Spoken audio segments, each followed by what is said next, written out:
Hello, students. This is Rahila Khurshid, and welcome to Triple S. So, as you all know, हमारे constable के syllabus में एक topic था that was everyday science and everyday science को हमने break down किया था into 3 different components, यानी कि physics in daily life, chemistry in daily life and life science. इसमें हमने कुछ टॉपिक्स को डिस्कस किया, लाइक फिजिक्स में हमने motion, gravity, electricity and some instruments के बारे में पढ़ा. केमिस्ट्री इन डेली लाइफ में हमने कुछ केमिकल कंपाउंड्स के बारे में पढ़ा, मेडिसिन एंड ड्रग्स के बारे में पढ़ा. एंड लाइफ साइंस में हमने ह्यूमन बॉडी को डिस्कस किया, various diseases and vitamins related topics को हमने डिस्कस किया. ये था हमारा एवरीडे साइंस का सिलेबस जो ऑलमोस्ट हमने कवर कर लिया है. तो आज का जो लेक्चर है ये कंपाइल्ड लेक्चर बनाया गया है जिसमें 50 मोस्ट इम्पॉर्टेंट MCQs जो पूछे जा सकते हैं उनको आज हम डिस्कस करेंगे. ये जो 50 मोस्ट इम्पॉर्टेंट MCQs हैं ये कांस्टेबल के स्टूडेंट्स के साथ साथ रेस्ट ऑफ द स्टूडेंट्स के लिए भी हेल्पफुल होगा. आज का जो हमारा लेक्चर है it is going to be about 50 most important MCQs from everyday science. I hope आज का लेक्चर आप सबके लिए हेल्पफुल होगा. So let's start.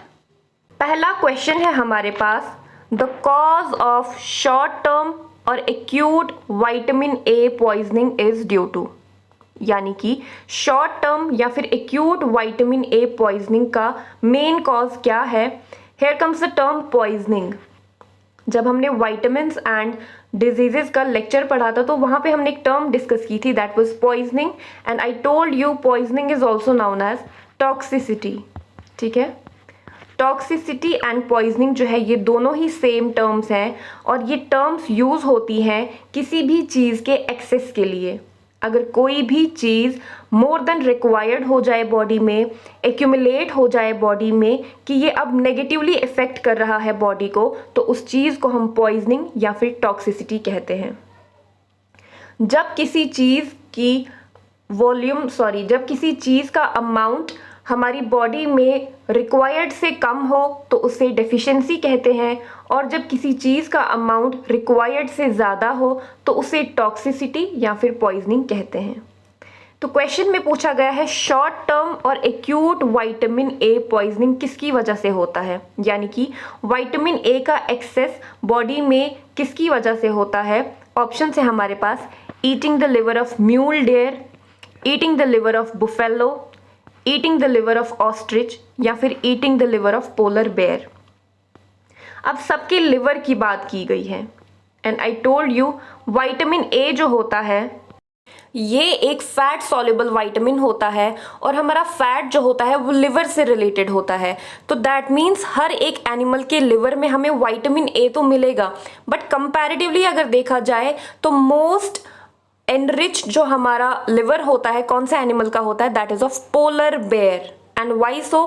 Polar bear के लिवर में सबसे ज़्यादा विटामिन ए होता है क्योंकि इसमें सबसे ज़्यादा फैट एक्यूमुलेशन होता है, बिकॉज पोलर बेयर को आइसलैंड में रहना पड़ता है, मतलब बर्फ़ वाले एरिया में रहना पड़ता है, जिसकी वजह से इसको अपनी बॉडी हीट रिटेन रखनी होती है. एंड बॉडी हीट रिटेन कैसे रहती है, जब आपकी बॉडी में एक्सेस ऑफ फैट होगा तो हीट रिटेन रहेगा. तो पोलर बेयर को कहाँ रहना होता है, एक ठंडे एरिया में सर्वाइव करना होता है, जिसकी वजह से उसकी बॉडी में फैट एक्यूमुलेशन ज़्यादा होता है. फैट एक्यूमुलेशन है तो विटामिन ए होगा because it is a fat soluble vitamin. तो हमारा पोलर बेयर का लिवर जो होता है ये एनरिच्ड होता है विद विटामिन ए. तो अगर हम लिवर ऑफ पोलर बेयर को कंज्यूम करते हैं एक्सेसिवली तो वो क्या करेगा, हमारी बॉडी में विटामिन ए की एफिशिएंसी कॉज करेगा, विटामिन ए की एक्यूमुलेशन कॉज करेगा, विटामिन ए की पॉइजनिंग या फिर टॉक्सिसिटी कॉज करेगा. तो शॉर्ट टर्म और एक्यूट विटामिन ए पॉइजनिंग किसकी वजह से होता है, लिवर ऑफ पोलर बेयर को ईट करने की वजह से. रीज़न मैंने बता दिया, क्योंकि ये ठंडे एरिया में रहता है, इसकी बॉडी में ज़्यादा एडिपोज टिश्यू या फिर ज़्यादा बॉडी फैट होता है, जिसकी वजह से इसकी बॉडी में विटामिन ए जो है रिटेन रहता है because it is a fat soluble vitamin. तो उसके कंजम्पशन की वजह से हमारी बॉडी में भी विटामिन ए एक्यूमुलेशन, पॉइजनिंग या फिर टॉक्सिसिटी हो सकता है. तो क्वेश्चन नंबर फर्स्ट का आंसर हमारे पास है option D, that is eating the liver of polar bear can cause acute vitamin A poisoning. Next question is which of the following is the most essential nutrient for a woman during her initial stages of pregnancy to prevent birth defects. Question का मतलब है कि following options में से कौन सा nutrient जो है वो एक वुमेन के लिए एसेंशियल है during the initial stages of pregnancy, ताकि वो अपने बेबी को बर्थ डिफेक्ट से प्रिवेंट कर सके, कोई भी कॉन्जेनाइटल मैलफॉर्मेशन से वो से प्रिवेंट कर सके. तो ऑप्शन है हमारे पास thiamine, folic acids, vitamin C and vitamin E. They are talking about initial stages of pregnancy. That means first trimester या फिर first वीक्स के बारे में अगर बात कर रहे हैं तो ड्यूरिंग प्रेगनेंसी इनिशियल स्टेजेस में बेबी का ब्रेन डेवलप होता है. ठीक है, सबसे पहले एक बेबी का, एक फीटस का ब्रेन फॉर्मेशन होता है. एंड ब्रेन फॉर्मेशन के लिए सबसे इम्पॉर्टेंट न्यूट्रिएंट फॉलिक एसिड होता है. Folic acid is required for the normal development of brain.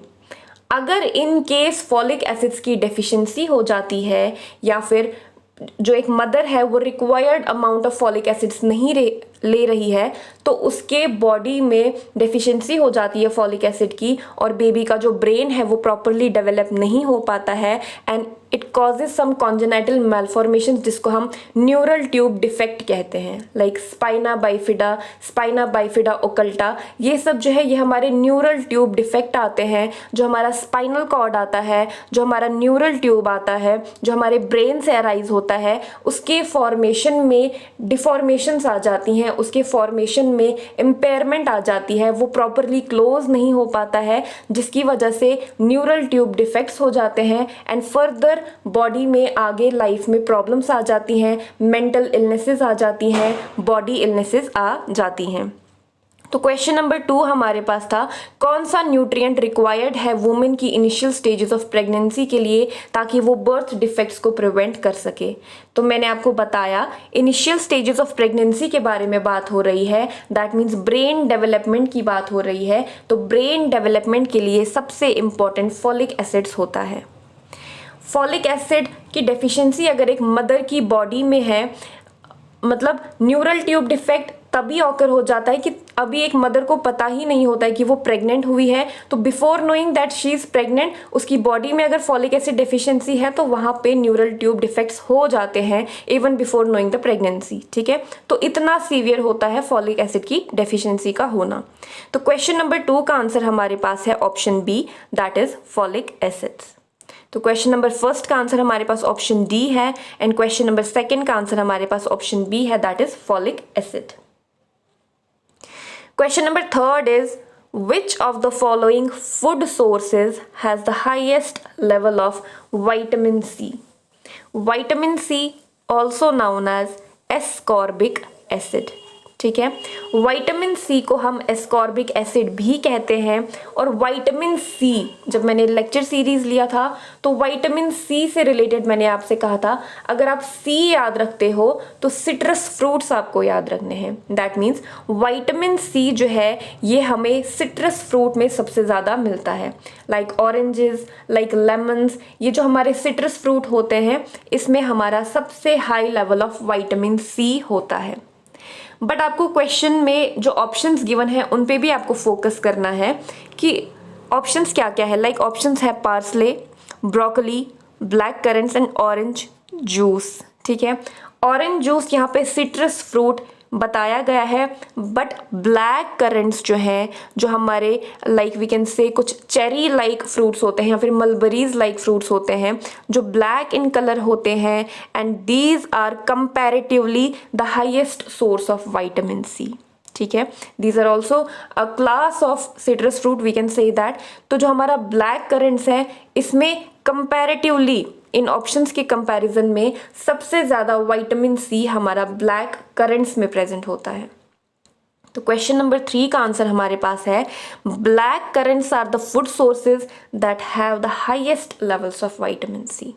तो क्वेश्चन नंबर 3 का ऑप्शन हमारे पास है option C, that is black currents.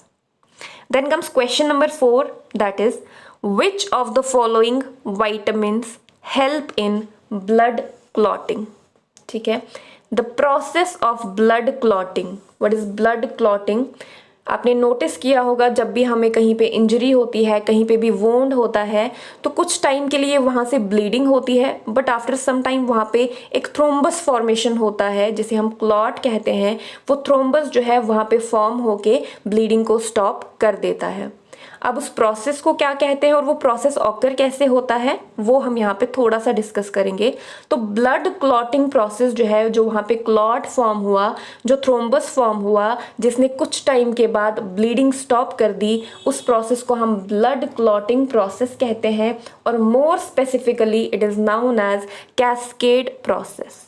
ठीक है, cascade process. The process of blood clotting is known as cascade process.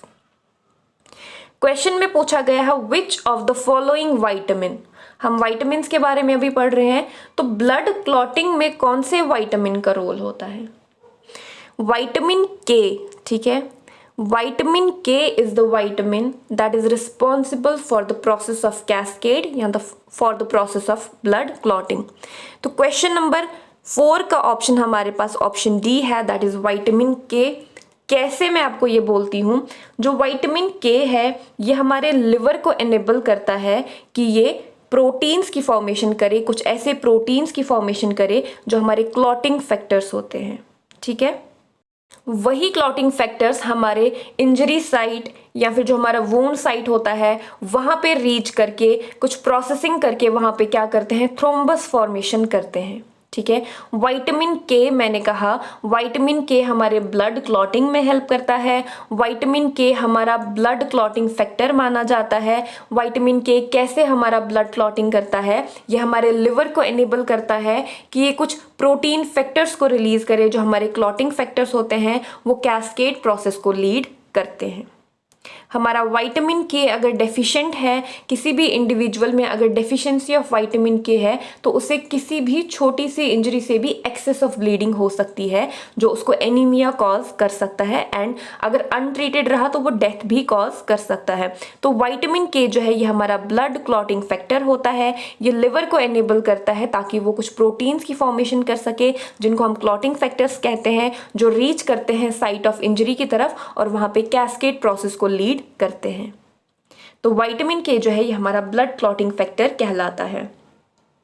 Vitamin K का RDA. ठीक है, RDA that is required daily allowances या फिर रिक्वायर्ड डेली एलोवेंसेस, यानी कि पर डे एक इंडिविजुअल को कितना अमाउंट नीडेड है ऑफ विटामिन के या फिर वेरियस अदर सब्सटेंसेस. तो right now we are talking about vitamin K. तो हमारे विटामिन के का RDA क्या है, that is required daily allowances, यानी कि पर डे हमें विटामिन के की कितनी नीड होती है. 120 माइक्रोग्राम जो है एक यंग एडल्ट मैन को लगेगा, और जो हमारा यंग अडल्ट वुमेन है ओवर 19 ईयर्स उसको 90 mcg की रिक्वायरमेंट होती है. यानी कि एक एडल्ट वुमेन को 90 माइक्रोग्राम्स का विटामिन के पर डे चाहिए होता है, और एक यंग एडल्ट मैन को 120 माइक्रोग्राम्स क्या चाहिए होता है, विटामिन के पर डे चाहिए होता है. And pregnant as well as breast feeding women को भी 90 माइक्रोग्राम्स विटामिन के पर डे रिक्वायर्ड होता है. तो विटामिन के is the blood clotting factor.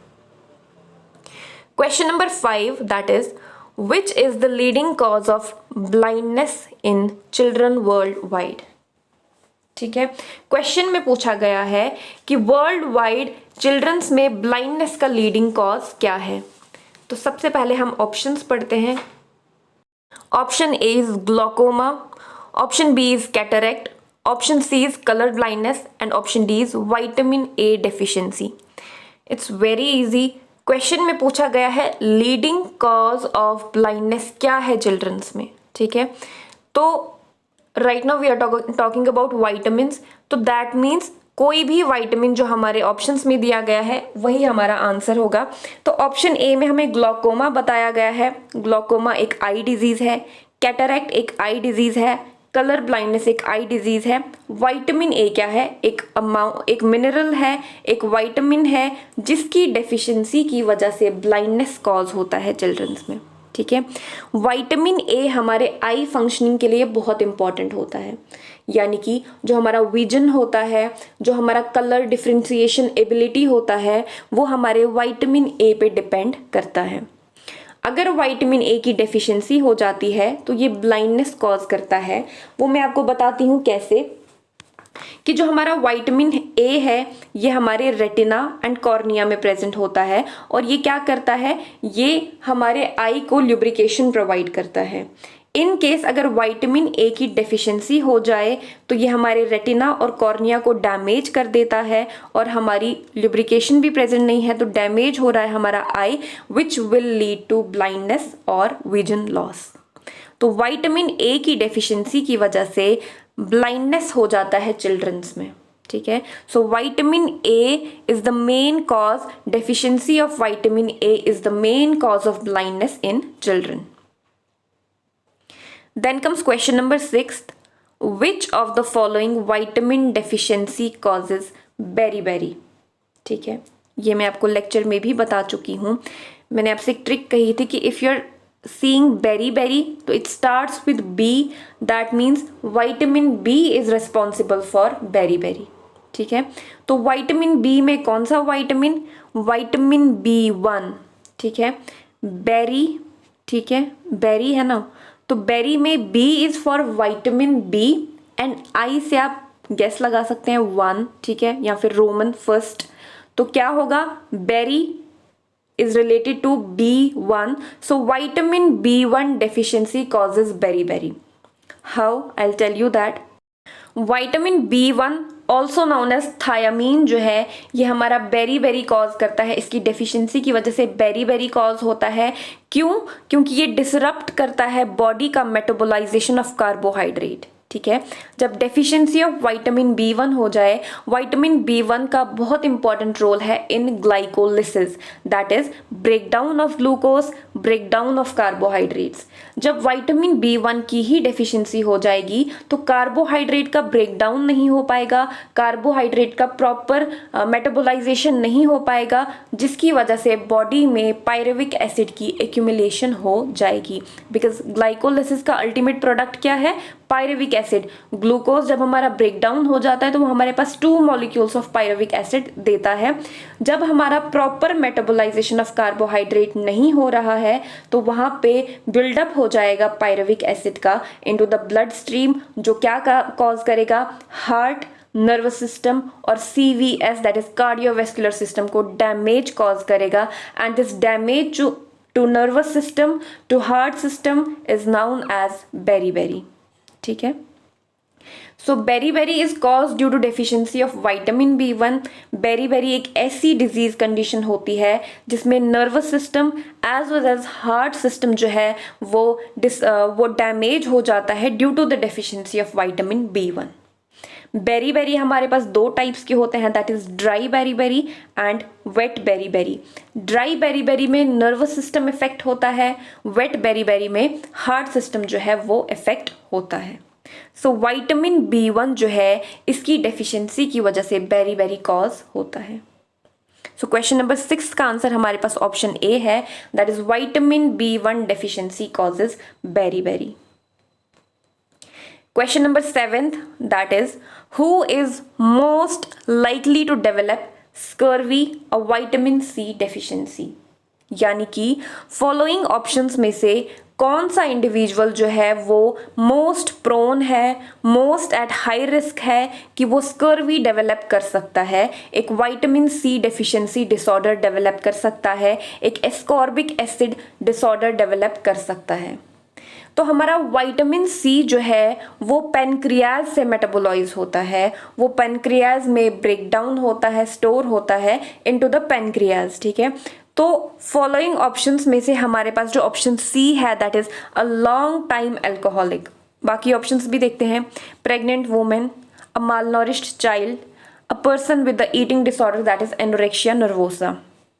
इन चारों ही ऑप्शंस में से जो ऑप्शन C है that is a long time alcoholic, it is related to pancreas, ठीक है। और पैनक्रियाज में हमारा विटामिन सी जो है वो मेटाबोलाइज होता है, वो ब्रेक डाउन होता है, वो स्टोर होता है। तो हमारा एक लॉन्ग टाइम अल्कोहलिक पर्सन जो होगा उसका पैनक्रियाज अफेक्टेड होगा और उसमें विटामिन सी डेफिशिएंसी की वजह से वो पैनक्रियाज को रेजिस्ट करेगा, क्या, विटामिन सी को स्टोर करने के लिए, विटामिन सी को एब्जॉर्ब करने के लिए, जिसकी वजह से क्या हो जाएगा, scurvy, that is vitamin C deficiency हो जाएगा। आई रिपीट दिस अगेन, एक लॉन्ग टाइम अल्कोहलिक पर्सन जो होगा उसका पैनक्रियाज इफेक्टेड होगा, जिसकी वजह से वो विटामिन सी की प्रॉपर एब्जॉर्प्शन नहीं कर पाएगा। एब्जॉर्प्शन नहीं हो रही है तो डेफिशिएंसी हो रही है, डेफिशिएंसी हो रही है तो स्कर्वी कॉज होगा। और स्कर्वी एक ऐसी डिजीज है which is related to bleeding gums, इसमें गम्स जो हैं वो ब्लीड करते हैं। सो क्वेश्चन नंबर 7 का आंसर हमारे पास ऑप्शन सी है, that is a long time alcoholic person जो होगा उसमें स्कर्वी कॉज होगा, जो कि एक विटामिन सी डेफिशिएंसी डिसऑर्डर है। Then comes question number 8, that is which of the following vitamin functions as both hormone as well as visual pigment, ठीक है। यानी कि फॉलोइंग वाइटामिन्स में से ये ऑल्टरनेट नेम्स ऑफ वाइटामिन्स यहाँ पे दिए गए हैं, that is thiamine, retinal, riboflavin, folic acid. ये क्या है, ये हमारे पास ऑल्टरनेट नेम्स ऑफ वाइटामिन है। तो कौन सा ऐसा वाइटामिन है जो as a both hormone and visual pigment act करता है, ठीक है।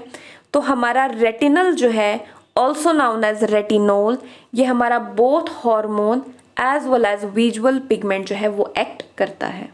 रेटिनल हमारा विटामिन ए डेरिवेटिव होता है जो हमारे लाइट डिटेक्शन प्रोसेस में हेल्प करता है। ये एज अ हार्मोन तब एक्ट करता है जब कोई एनिमल कंज्यूम करता है, और एज अ पिगमेंट ये कब एक्ट करता है, जब इस पे लाइट गिरती है, लाइट इस पे फॉल करती है, और ये एक विजुअल पिगमेंट की फॉर्मेशन करता है, दैट इज रोडोप्सिन, जो हमारे विजन प्रोसेस में हेल्प करता है। तो विच ऑफ द विटामिन जो है जिसको hormone as well as visual pigment हम कह सकते हैं, दैट इज रेटिनोल या फिर रेटिनल जो है ये हमारा both hormone as well as visual pigment जो है वो एक्ट करता है। तो क्वेश्चन नंबर 8 का आंसर हमारे पास ऑप्शन बी है, that is retinal. Now comes question number 9. Which of the following nutrient deficiency causes megaloblastic anemia? ठीक है, कौन से विटामिन की डेफिशिएंसी की वजह से मेगेलोब्लास्टिक एनीमिया होता है? मेगेलोब्लास्टिक एनीमिया एक ऐसा एनीमिया होता है जिसमें बोन मैरो जो है वो एबनॉर्मली लार्ज साइज के आरबीसीज फॉर्म करता है, ठीक है। मेगेलोब्लास्टिक एनीमिया एक ऐसा एनीमिया है, एक ऐसा ब्लड डिसऑर्डर है जिसमें bone marrow abnormally large size of RBCs या फिर रेड ब्लड सेल्स की फॉर्मेशन करता है, उसे हम मेगेलोब्लास्टिक एनीमिया कहते हैं। अब ये मेगेलोब्लास्टिक एनीमिया किसकी वजह से होता है? ये हमारे फॉलिक एसिड्स या फिर विटामिन B12 की डेफिशिएंसी की वजह से होता है, ठीक है। विटामिन B12 या फिर फॉलिक एसिड्स जो है ये आरबीसीज की फॉर्मेशन में हेल्प करते हैं। जब इनकी डेफिशिएंसी हो जाए तो बोन मैरो इम्पेयर हो जाता है, जिसकी वजह से वो प्रॉपरली फंक्शन नहीं करता और abnormally large size of RBCs की फॉर्मेशन करता है। तो जब फॉलिक एसिड्स या फिर विटामिन B12 या B12 की डेफिशिएंसी हो जाए तो मेगेलोब्लास्टिक एनीमिया कॉज होता है। तो क्वेश्चन नंबर 9 का आंसर हमारे पास ऑप्शन ए है, that is folic acids. Then comes question number 10, that is which of the following is a fat soluble vitamin? Fat soluble and water soluble vitamins. मैंने आपको जब क्लासिफिकेशन ऑफ विटामिन्स पढ़ाया था तो कहा था कि हमारे पास 2 क्लासेस ऑफ विटामिन्स होती हैं, that is water soluble vitamins and fat soluble vitamins. Water soluble vitamins जो होते हैं ऐसे विटामिन्स होते हैं जो वाटर में इजीली सॉल्युबल होते हैं, जो फैट में सॉल्युबल नहीं होते हैं, और फैट सॉल्युबल जो है वो ऑयल या फिर फैट में इजीली डिसॉल्व हो जाते हैं और वाटर में वो डिसॉल्वेबल नहीं होते हैं। तो vitamin A, D, E and K, ठीक है, A, D, E, के जो है ये हमारे फैट सॉल्युबल वाइटामिन्स होते हैं, एंड विटामिन बी कॉम्प्लेक्स जो होते हैं as well as vitamin C जो होते हैं ये हमारे वाटर सॉल्युबल वाइटामिन्स होते हैं। ठीक है, वाटर सॉल्युबल में हमारे vitamin B complex and vitamin C आते हैं, और फैट सॉल्युबल में हमारे ए, डी, ई एंड के आते हैं। तो ऑप्शन में हमारा विटामिन के है, तो हमारे क्वेश्चन नंबर 10 का आंसर है विटामिन के। दैट इज विटामिन के जो है ये एक हमारा फैट सॉल्युबल विटामिन है। नेक्स्ट क्वेश्चन है question number 11, that is which of the following disease is caused by deficiency of niacin. Niacin की डेफिशिएंसी की वजह से फॉलोइंग ऑप्शंस में से कौन सी डिजीज कॉज होती है। Niacin also known as vitamin B3। ठीक है, vitamin B3 is also known as niacin, और जब नियासिन और B3 की डेफिशिएंसी हो जाए तो यह हमारे स्किन में इफेक्ट कॉज करता है, नेगेटिव इफेक्ट कॉज करता है, हमारे डाइजेस्टिव सिस्टम को, हमारे ब्रेन को इफेक्ट करता है, हमारी स्किन में डर्मेटाइटिस कॉज करता है, डाइजेस्टिव ट्रैक में इनडाइजेशन कॉज करता है, एंड ब्रेन को डिफॉर्म कर देता है या फिर उसकी फंक्शनिंग में इम्पेयरमेंट कॉज करता है। कौन सा? विटामिन B3 की डेफिशिएंसी, क्योंकि B3 का होना इन सब चीज़ों की यानी कि हमारा digestive tract, skin and brain की नॉर्मल फंक्शनिंग के लिए काफ़ी ज़्यादा इंपॉर्टेंट है। जब इसकी डेफिशिएंसी हो जाए तो इन सब सिस्टम्स में इम्पेयरमेंट आ जाता है, which is related to pellagra. ठीक है, पेलेग्रा एक ऐसी डिजीज कंडीशन है जिसमें skin, digestive tract as well as brain जो है वो इफेक्ट होते हैं due to the deficiency of vitamin B3 और नियासिन। तो क्वेश्चन नंबर 11 का आंसर हमारे पास ऑप्शन सी है, दैट इज पेलेग्रा जो है ये नियासिन या फिर विटामिन B3 की डेफिशिएंसी की वजह से होता है। Question number 12, that is which of the following vitamins serves as a hormone precursor? Now what is this hormone precursor? Also known as prohormone. Precursor hormone या फिर हार्मोन प्रिकर्सर या फिर प्रो हार्मोन जो है, इसका मतलब ये होता है कि ये विटामिन या फिर ये हार्मोन जो है इसको एक्टिव हार्मोनल फॉर्म में कन्वर्ट करने से पहले मेटाबोलाइज करना ज़रूरी होता है, ब्रेक डाउन करना ज़रूरी होता है। यानी कि ऐसे ये इनएक्टिव फॉर्म में प्रेजेंट होगा, बट इसको जब एक्टिव फॉर्म में कन्वर्ट करना है, एक हार्मोनल फॉर्म में, एक एक्टिव वर्किंग फॉर्म में उसको कन्वर्ट करना है, तो उसका ब्रेक डाउन करना ज़रूरी है, इसका मेटाबोलाइज करना ज़रूरी है।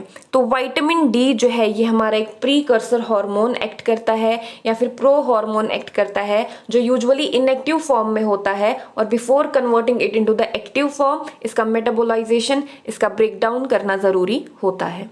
तो क्वेश्चन नंबर 12 का आंसर हमारे पास ऑप्शन सी है, दैट इज़ विटामिन डी जो है ये प्रीकर्सर हार्मोन या फिर प्रो हार्मोन एक्ट करता है। Question number 13, which of the following is a component of coenzyme A?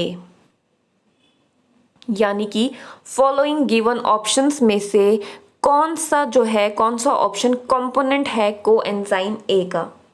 Now what is this coenzyme A? coenzyme A जो है ये एक एसेंशियल coenzyme है जो बहुत सारे बायोकेमिकल रिएक्शंस में हेल्प करता है, जैसे कि फैटी एसिड सिंथेसिस हो, डिग्रेडेशन या फिर ट्रांसफर ऑफ एसिटाइल ग्रुप हो, तो ये क्या करता है, as an enzyme, as a catalyst act करता है, किसी भी रिएक्शन को एनहांस करता है, इन्फ्लुएंस करता है, तो उसे हम कोएंजाइम कहते हैं। तो फॉलोइंग ऑप्शंस में से कोएंजाइम ए का कंपोनेंट कौन सा है? तो हमारा pantothenic acid, that is vitamin B5 जो है ये कोएंजाइम ए का कंपोनेंट है। ठीक है, ये कोएंजाइम ए के स्ट्रक्चर में प्रेजेंट होता है, केमिकल स्ट्रक्चर में प्रेजेंट होता है, दैट इज पेंटोथेनिक एसिड और विटामिन B5। तो क्वेश्चन नंबर 13 का आंसर हमारे पास ऑप्शन डी है, दैट इज पेंटोथेनिक एसिड या फिर विटामिन B5 जो है ये हमारे कोएंजाइम ए का कंपोनेंट होता है, और कोएंजाइम ए हमारा एसेंशियल कोएंजाइम, एक कैटलिस्ट, एक एंजाइम एक्ट करता है जो ब्रेक डाउन करता है, जो बहुत सारे बायोकेमिकल रिएक्शंस में रोल प्ले करता है, लाइक फैटी एसिड सिंथेसिस या फिर ट्रांसफर ऑफ एसिटाइल ग्रुप्स की को कैरी आउट करता है। तो ये क्या है, ऑप्शन डी जो है हमारे क्वेश्चन नंबर 13 का आंसर है, दैट इज पेंटोथेनिक एसिड और vitamin B5। Question number 14 is which of the following vitamin is also known as cobalamin.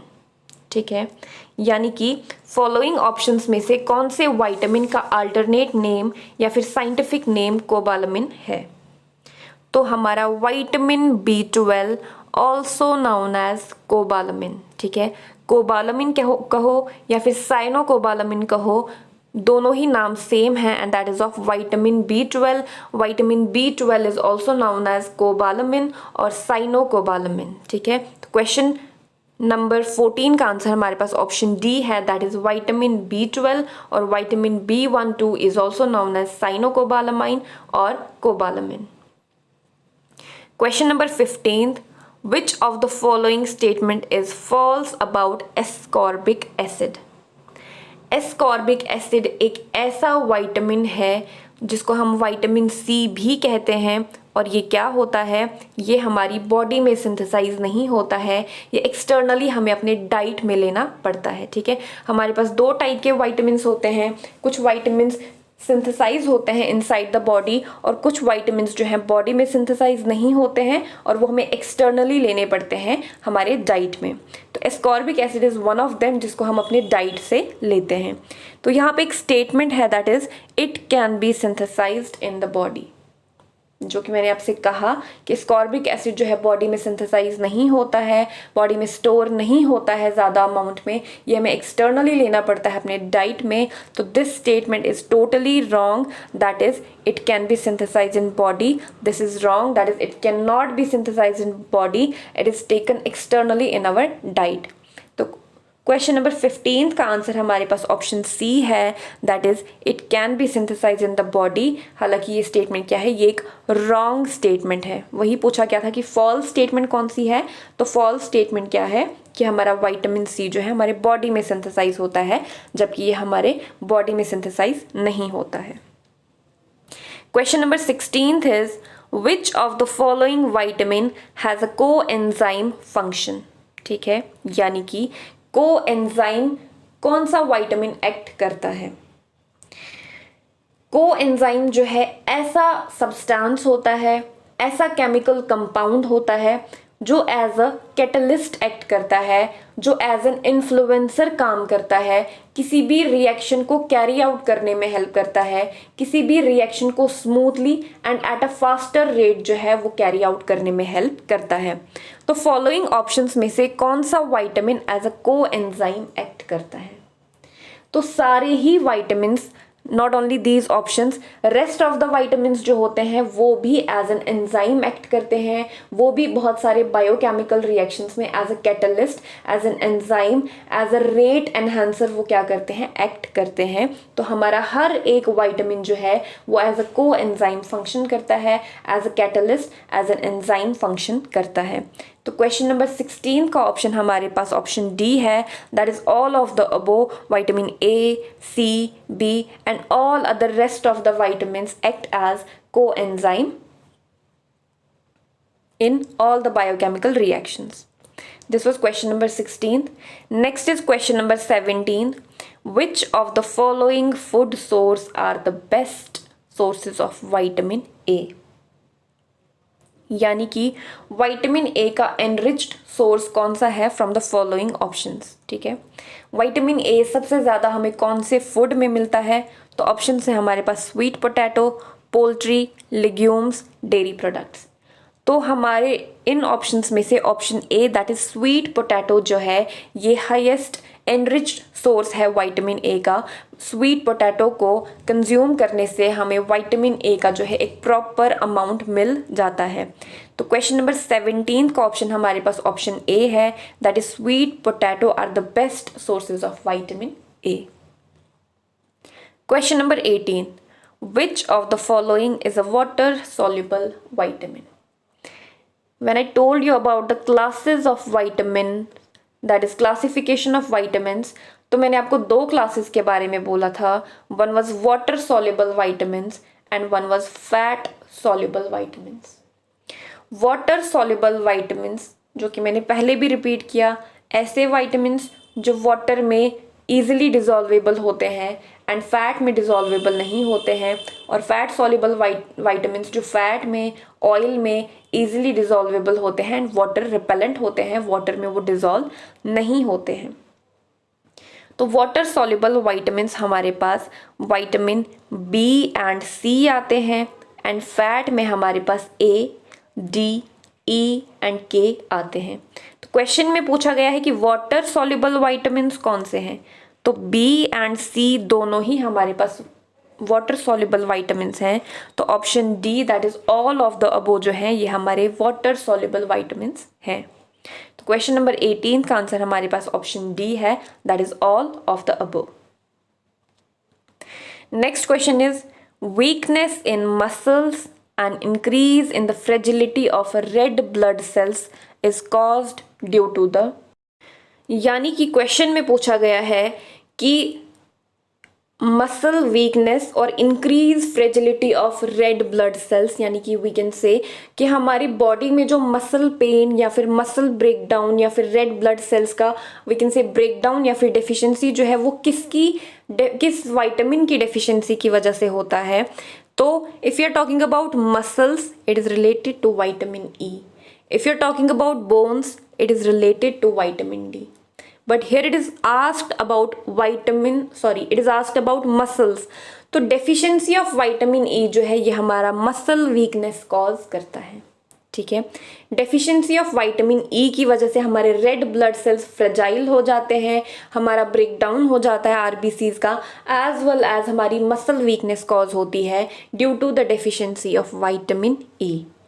तो क्वेश्चन नंबर 19 का ऑप्शन हमारे पास ऑप्शन ए है, that is deficiency of vitamin E also known as tocopherol causes weakness in muscles as well as increased fragility of RBCs. Then comes question number 20. Which of the following is the scientific name of vitamin K? ठीक है, vitamin के को हम और किस नाम से बुलाते हैं, विटामिन के का साइंटिफिक नेम क्या है।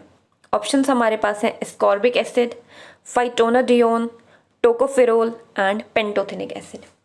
विटामिन के के बारे में मैंने आपको बताया कि it is a blood clotting factor. अगर विटामिन के की डेफिशिएंसी हो जाए तो एक्सेस ऑफ ब्लीडिंग हो सकता है, एनीमिया हो सकता है एंड अल्टीमेटली डेथ भी कॉज हो सकती है। तो विटामिन के का जो साइंटिफिक नेम है it is option B that is phytonadione, ठीक है।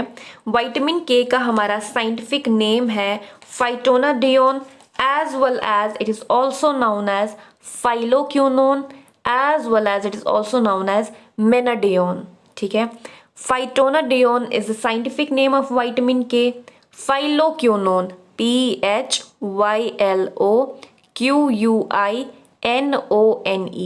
Phyloquinone is the another scientific name of vitamin K, as well as Menadione, Menedione.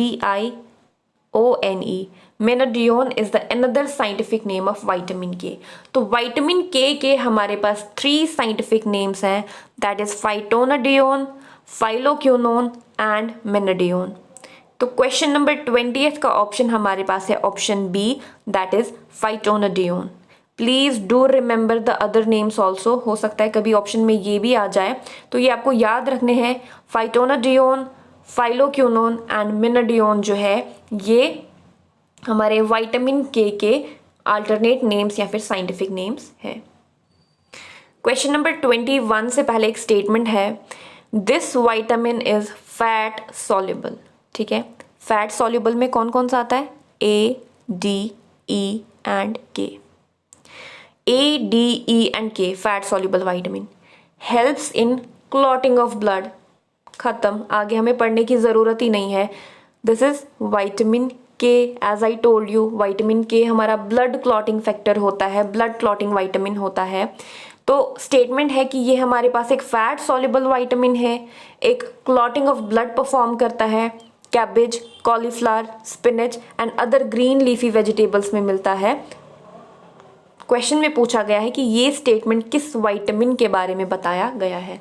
तो अगर हमारे पास इतना सा ही स्टेटमेंट दिया गया है तो हम बता सकते हैं that they are talking about vitamin K, क्योंकि विटामिन के हमारे क्लॉटिंग ऑफ ब्लड में हेल्प करता है। विटामिन के हमारा फैट सॉल्युबल विटामिन है, तो आगे हमें कुछ भी पढ़ने की ज़रूरत नहीं है। तो ये स्टेटमेंट हमारे विटामिन के बारे में बताया गया है। तो क्वेश्चन नंबर 21 का आंसर है option C, that is vitamin K. Next question, match the followings. ठीक है, कॉलम 1 को कॉलम बी के साथ मैच करना है। कॉलम 1 में विटामिन्स के नाम हैं एंड कॉलम बी में उनके साइंटिफिक नेम या फिर अल्टरनेट नेम्स दिए गए हैं। तो विटामिन ए का हमारा अल्टरनेट नेम या फिर साइंटिफिक नेम है रेटिनोल। ठीक है, तो फर्स्ट हमारा बी के साथ आएगा। विटामिन सी को हम एस्कॉर्बिक एसिड भी कहते हैं। विटामिन B12 जो मैंने आपसे अभी कहा कि इसको हम कोबालामिन या फिर साइनोकोबालामिन भी कहते हैं। एंड विटामिन डी को हम अर्गोकैल्सिफेरोल भी कहते हैं। ये नाम कैसे याद रखना है? Calci is related to calcium. ठीक है, calcium is related to bones and vitamin D is related to bones, तो दैट मीन्स कैल्सी, अर्गोकैल्सिफेरोल आपको याद रखना है। सो विटामिन डी का अल्टरनेट हमारे पास अर्गोकैल्सिफेरोल है। हमने कैसे याद रखा? अर्गोकैल्सिफेरोल में जो कैल्सी वर्ड है it is related to calcium, calcium is related to bones and bones में ही हमारा विटामिन डी जो है वो रोल प्ले करता है। तो विटामिन डी को ही हम क्या कहते हैं? अर्गोकैल्सिफेरोल कहते हैं। तो ऑप्शन ए हमारे पास क्या है? सॉरी, फर्स्ट ऑप्शन का हमारे पास ऑप्शन बी है। तो दैट मीन्स इन दो स्टेटमेंट्स में से कोई एक ऑप्शन जो है वो करेक्ट है, रेस्ट जो है ये कैंसिल हो गई क्योंकि फर्स्ट का सी जो है वो है ही नहीं। ठीक है, तो पहले दो में से देखते हैं। फिर विटामिन B12 को हम कोबालामिन कहते हैं, तो सेकंड का हमारे पास सी ऑप्शन आया, तो दैट मीन्स ये भी कैंसिल हो गया। तो option B is the correct answer. Third का जो है वो ए है एंड फोर्थ का जो है वो डी ऑप्शन है। तो इस क्वेश्चन का आंसर हमारे पास ऑप्शन बी है, दैट इज विटामिन ए को हम रेटिनोल कहते हैं, B12 को कोबालामिन कहते हैं, सी को एस्कॉर्बिक एसिड एंड डी को अर्गोकैल्सिफेरोल कहते हैं। Let's see the next question, that is question number 23। Which of the following vitamins are normally made in the kidneys? यानी कि गिवन ऑप्शंस में से हमारे पास कौन सा ऐसा विटामिन है जो किडनीज में फॉर्म होता है, जिसकी प्रोसेसिंग किडनीज में होती है?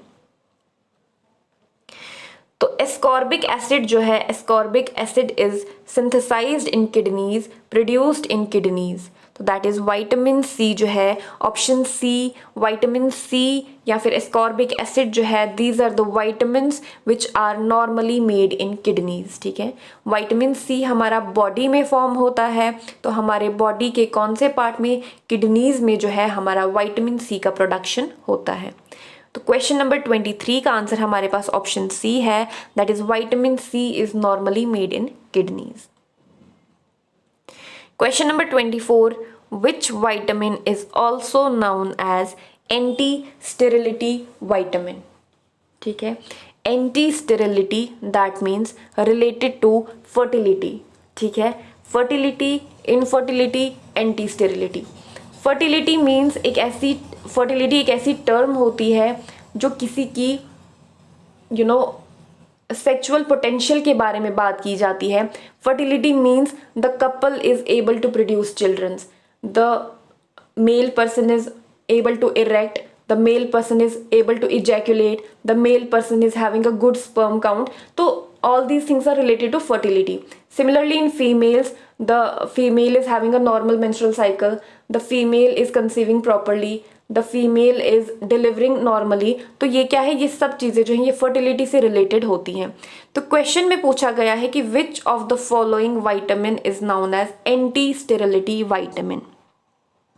Anti-sterility means अभी जो इंडिविजुअल की बात हो रही है वो स्टेराइल है, that means he is not fertile, he is not able to produce childrens, he is not able to ejaculate, he is not able to he is having erectile dysfunction and we can say all that. तो क्या है, anti sterility की बात हो रही है, that means ऐसा vitamin जो स्टेरिलिटी में यूज़ किया जाता है, स्टेरिलिटी को प्रिवेंट करने के लिए यूज़ किया जाता है। तो हमने पढ़ा था टोकोफेरोल और विटामिन ई जो है इसकी डेफिशिएंसी की वजह से इनफर्टिलिटी कॉज होती है, इम्पोटेंस कॉज होता है, इरेक्टाइल डिसफंक्शन कॉज होता है। Vitamin E also known as tocopherol जो है ये एक सेक्सुअल विटामिन होता है जो फर्टिलिटी में रोल प्ले करता है। इसकी डेफिशिएंसी की वजह से इनफर्टिलिटी या फिर स्टेरिलिटी कॉज होती है। मेल पर्सन में इरेक्टाइल डिसफंक्शन होता है। पेनाइल इरेक्शन जो है वो फेलियर हो जाता है। इम्पोर्टेंस कॉज होता है। Inability to erect the penis जो है वो ऑकर होता है किसमें, विटामिन ई की डेफिशिएंसी में, जिसको हम टोकोफेरोल भी कहते हैं।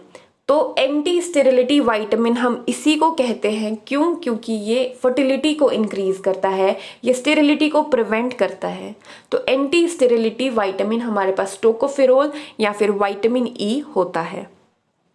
क्वेश्चन नंबर 24 का आंसर हमारे पास ऑप्शन सी है, दैट इज विटामिन ई जो है इसको हम एंटी स्टेरिलिटी विटामिन भी कहते हैं, या फिर ऐसा विटामिन जो फर्टिलिटी को प्रमोट करता है, स्टेरिलिटी को प्रिवेंट करता है, उसे हम विटामिन ई या फिर टोकोफेरोल विटामिन कहते हैं। This was question number 24।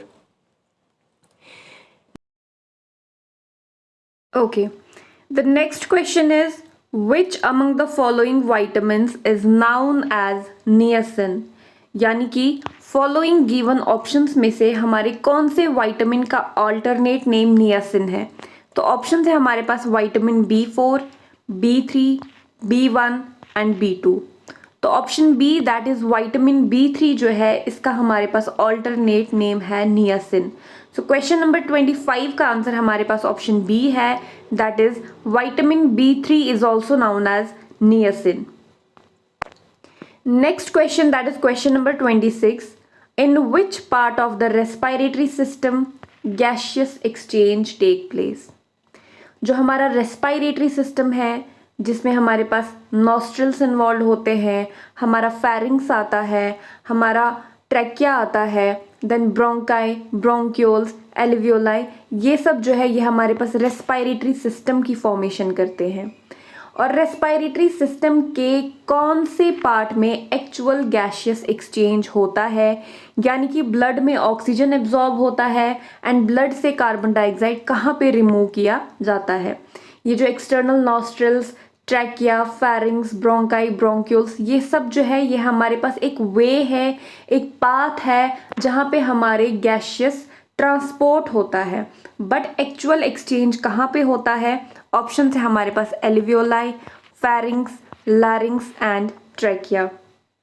जब मैंने आपको रेस्पिरेटरी सिस्टम पढ़ाया था, मैंने आपको जब लंग का स्ट्रक्चर पढ़ाया था, तो मैंने आपसे कहा था ट्रैकिया हमारे पास डिवाइड हो जाता है इनटू ब्रोंकाई एंड ब्रोंकाई हमारे पास प्राइमरी एंड सेकेंडरी ब्रोंक्यूल्स में डिवाइड हो जाते हैं एंड ये ब्रोंक्यूल्स टर्मिनेट हो जाते हैं into a sac like structure जिनको हम एल्वियोलाई कहते हैं एंड एल्वियोलाई में हमारे पास एक्चुअल एक्सचेंज ऑफ गैसेस होता है। एल्वियोलाई में ही हमारे पास ब्लड में ऑक्सीजन एब्जॉर्ब होता है एंड ब्लड से कार्बन डाइऑक्साइड रिमूव होता है। इसे हम क्या कहते हैं? एल्वियोलाई कहते हैं, जहाँ पे एक्चुअल एक्सचेंज ऑफ गैसेस होता है। सो क्वेश्चन नंबर 26 का आंसर हमारे पास ऑप्शन ए है, that is alveoli is the part of respiratory system जहाँ पे actual exchange of gases take place होता है। Question number 27, which of the following statement is true about involuntary breathing? Involuntary breathing means not in our control. Involuntary means अपने आप, खुद ब खुद, जो हमारे कंट्रोल में नहीं है, जो खुद ब खुद होते ही रहता है। तो क्वेश्चन में पूछा गया है कि फॉलोइंग स्टेटमेंट में से कौन सी स्टेटमेंट ट्रू है अबाउट इनवॉलेंट्री ब्रीथिंग? तो स्टेटमेंट्स को पढ़ते हैं। It is controlled by the bronchioles, wrong. Bronchiole is just a part जहाँ से ट्रांसपोर्ट होता है गैसेस का, वो कोई कंट्रोल नहीं करता है गैसियस एक्सचेंज पे। It is controlled by the pulmonary arterioles, no. It is controlled by the alveolar capillary network, no. It is controlled by the neurons located in the medulla and pons. मैंने आपसे कहा था कि हमारा respiratory center, हमारा respiratory rhythm center हमारे medulla oblongata and हमारे pons varolii में प्रेजेंट होता है। तो दैट मीन्स मेडुला का पार्ट एंड पॉन्स का पार्ट हमारी इनवॉलेंट्री ब्रीथिंग को कंट्रोल करता है। So option D is the correct answer, that is जो हमारा इनवॉलेंट्री ब्रीथिंग है ये हमारे न्यूरॉन्स कंट्रोल करते हैं जो हमारे मेडुला एंड पॉन्स में प्रेजेंट होते हैं। So option D is the correct answer for 27 question, that is involuntary breathing में कौन कंट्रोल करता है? Medulla and pons. Next question, which of the following are parts of human respiratory system. ठीक है, जब हमने रेस्पायरेटरी सिस्टम पढ़ा था मैंने आपको पार्ट्स के बारे में बताया था. तो ऑप्शन है हमारे पास trachea, yes, also known as windpipe, ये हमारे रेस्पायरेटरी सिस्टम का पार्ट है. डायाफ्राम, डेफिनेटली यस, ये एक फ्लैप लाइक स्ट्रक्चर होता है जो कहाँ पे होता है, जो हमारी थोरैसिक कैविटी को एब्डोमिनल कैविटी से डिफ्रेंशिएट करता है और इसी के कॉन्ट्रैक्शन एंड रिलैक्सेशन की वजह से हमारा थोरैसिक कैविटी का वॉल्यूम इंक्रीज एंड डिक्रीज होता है, प्रेशर इंक्रीज एंड डिक्रीज होता है, जिसकी वजह से एयर हमारा move in and move out करता है. तो definitely diaphragm is the part of respiratory system. The lungs, obviously ये तो सबको पता है कि लंग्स हमारे रेस्पायरेटरी सिस्टम के पार्ट हैं. तो तीनों ही हमारे रेस्पायरेटरी सिस्टम के पार्ट हैं, that is trachea, diaphragm and lungs. तो all of the above is the correct answer, that is human respiratory system में हमारा ट्रैकिया, डायफ्राम एंड लंग्स जो है वो इंक्लूड होते हैं. Question number 29, which of the following functions by filtering and keeping the mucus and dirt away from our lungs.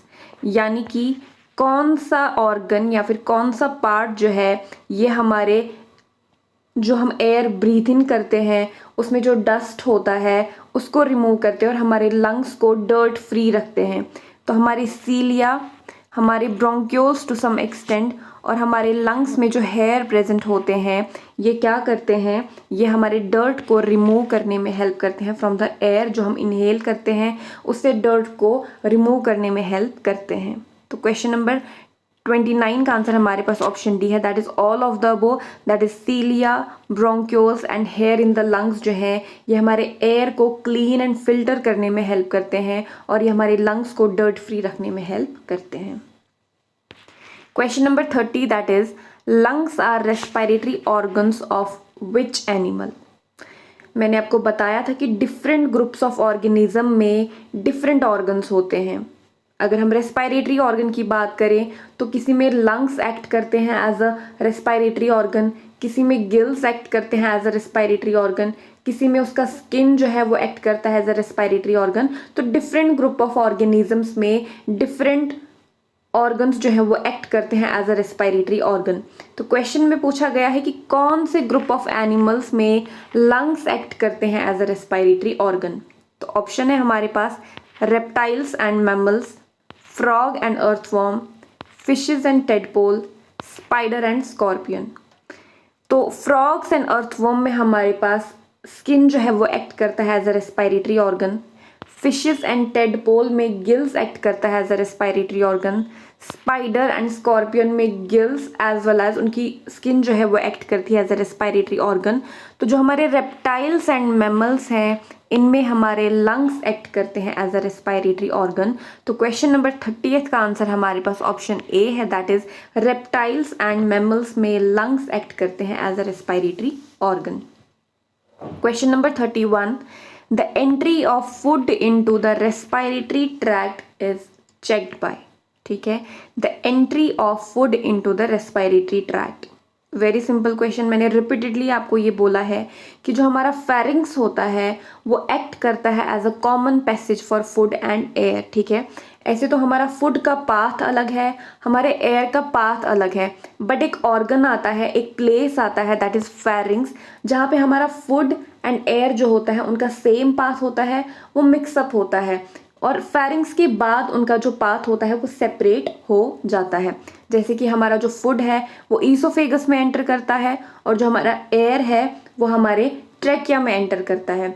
तो ऐसे कैसे डिफ्रेंशिएट होता है कि जो ट्रैकिया है, जो हमारा रेस्पायरेटरी ट्रैक्ट है, वहाँ पे प्रिवेंशन होता है फूड की एंट्री का. वो कैसे होता है मैंने आपको बताया था कि हमारा ट्रैकिया जो है ये हमारे ईसोफेगस के साथ में होता है. हमारे ट्रैकिया की ओपनिंग को हम ग्लॉटिस कहते हैं एंड इसके ऊपर एक फ्लैप लाइक स्ट्रक्चर, एक ढक्कन जैसा होता है जिसको हम एपीग्लॉटिस कहते हैं. ये एक मस्कुलर फ्लैप होता है जो तब क्लोज हो जाता है जब फूड की एंट्री ईसोफेगस में होनी होती है. तो ये प्रिवेंशन करता है entry of food into the trachea. कैसे, मैंने आपसे कहा जो हमारा ईसोफेगस एंड ट्रैकिया जो होता है वो साथ में ही लोकेटेड होते हैं। तो जब फूड हमारा ईसोफेगस में एंटर होना होता है तो हमारा जो ओपनिंग ऑफ ट्रैकिया होता है दैट इज ग्लॉटिस, ये कवर हो जाता है with a flap like structure known as epiglottis, जो क्या करता है, entry of food into trachea को प्रिवेंट करता है। तो क्वेश्चन नंबर 31 का आंसर हमारे पास ऑप्शन बी है, दैट इज एपीग्लॉटिस जो है ये प्रिवेंट करता है entry of food into the respiratory tract.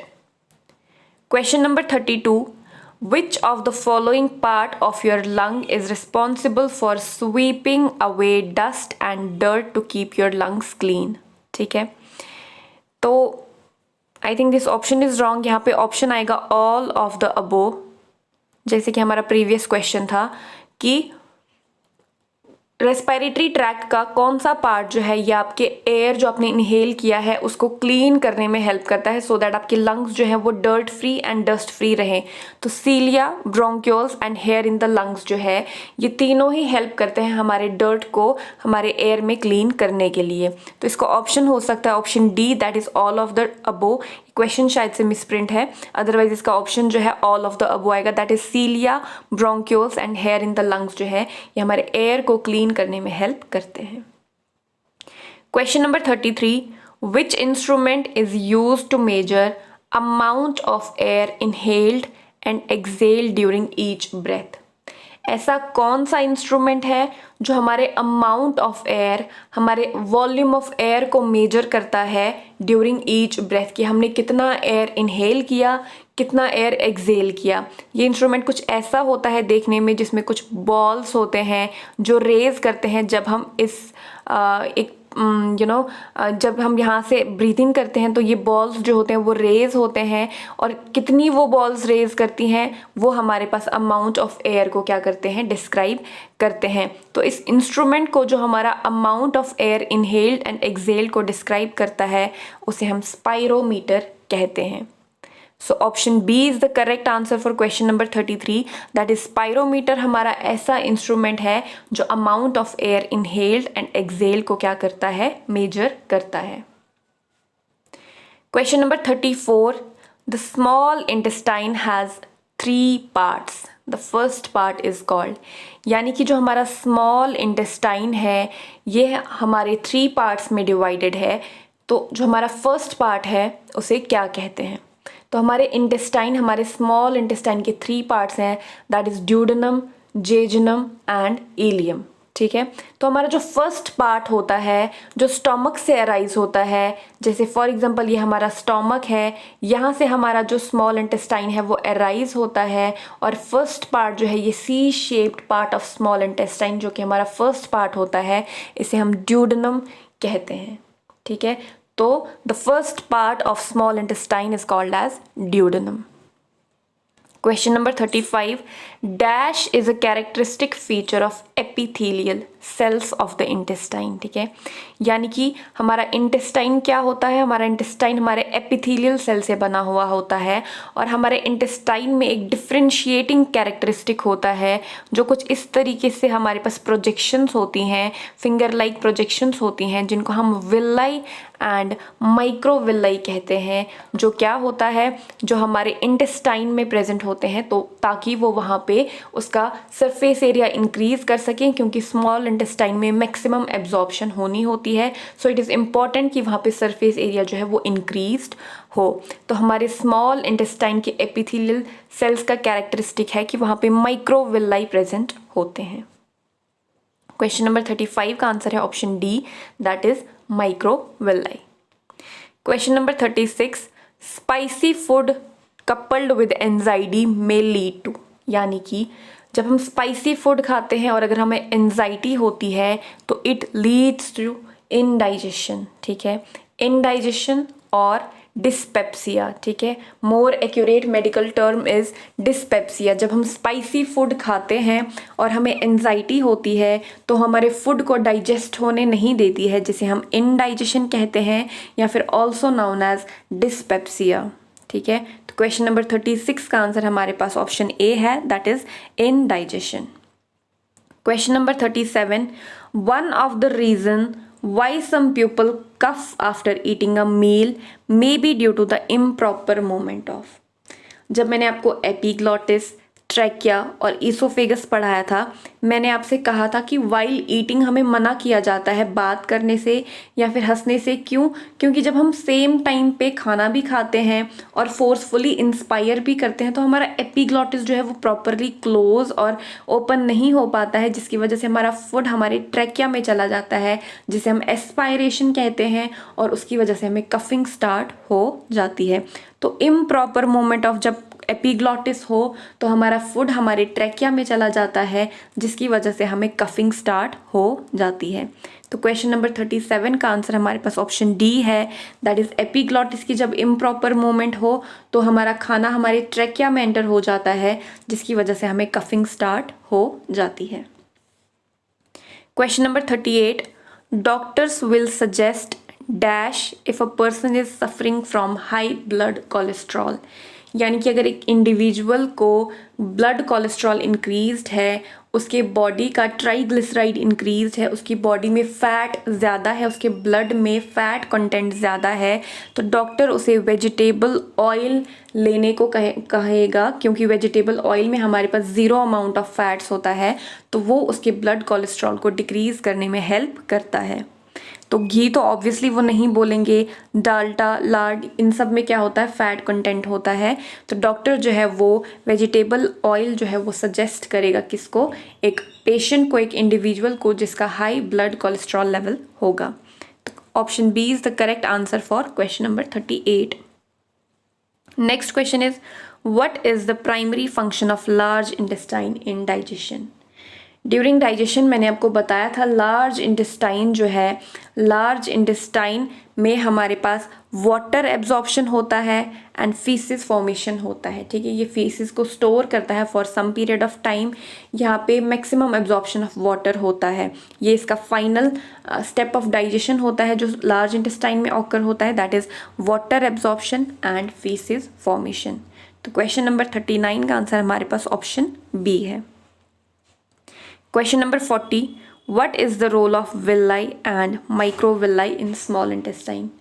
जब मैंने आपको पीछे एपिथेलियल सेल्स का कैरेक्टरिस्टिक बताया स्मॉल इंटेस्टाइन में, तो मैंने आपसे कहा कि स्मॉल इंटेस्टाइन के एपिथेलियल सेल्स कुछ ऐसे फिंगर लाइक प्रोजेक्शंस बनाते हैं जिनको हम विलाई एंड माइक्रोविलाई कहते हैं, और इनका फंक्शन क्या होता है, ये इंक्रीज करते हैं सरफेस एरिया, क्योंकि स्मॉल इंटेस्टाइन में मैक्सिमम एब्जॉर्प्शन होनी होती है, सो इट इज़ इम्पॉर्टेंट कि वहाँ पे सरफेस एरिया सबसे ज़्यादा हो। तो माइक्रोविलाई एंड विलाई जो है ये हमारे surface area in small intestine को इंक्रीज करते हैं, जो हमारा इंटर्न एब्जॉर्प्शन को इंक्रीज करते हैं।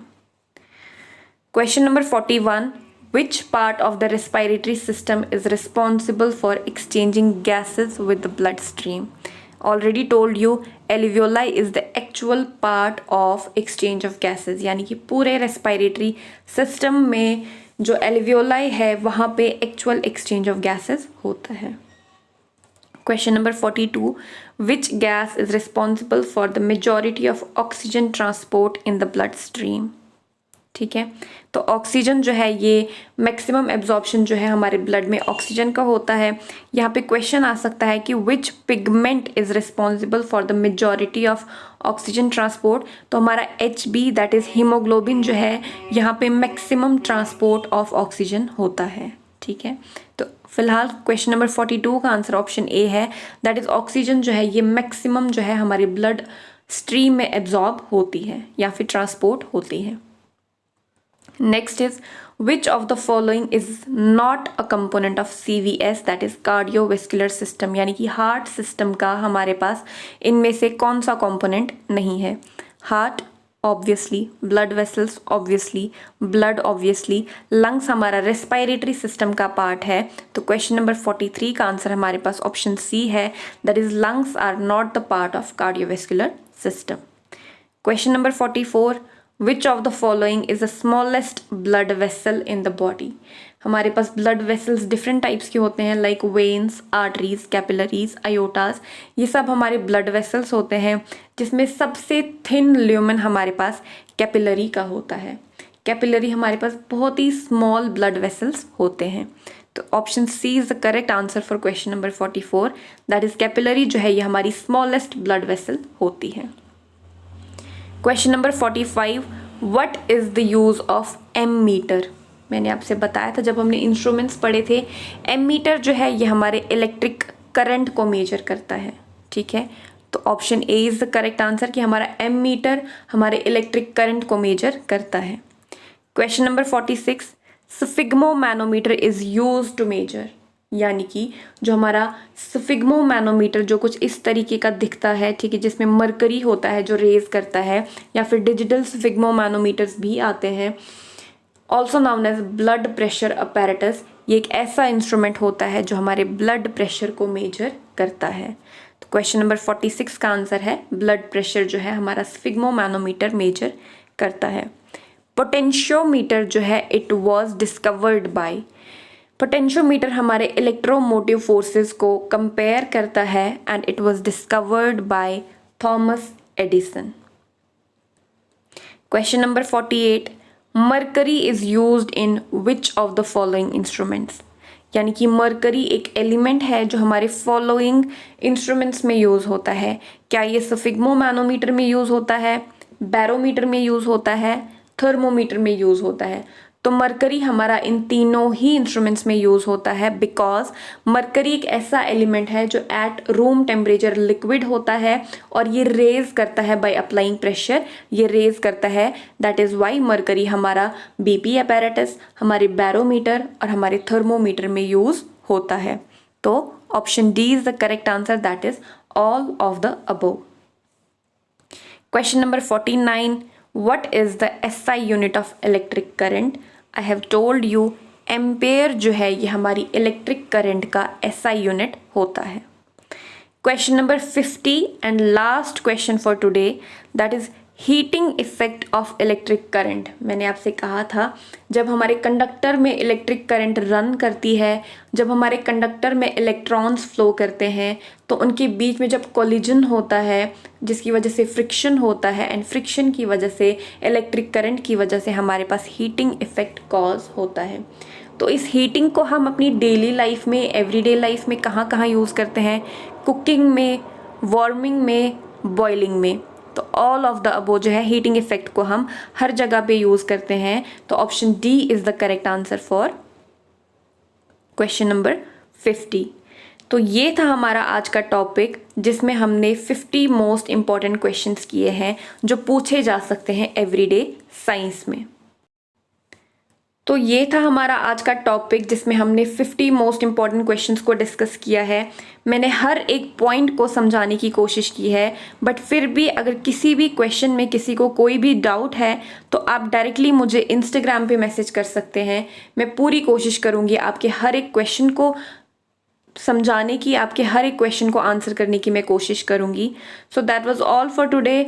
आई होप ये क्वेश्चंस आपके लिए हेल्पफुल होंगे। Thank you so much.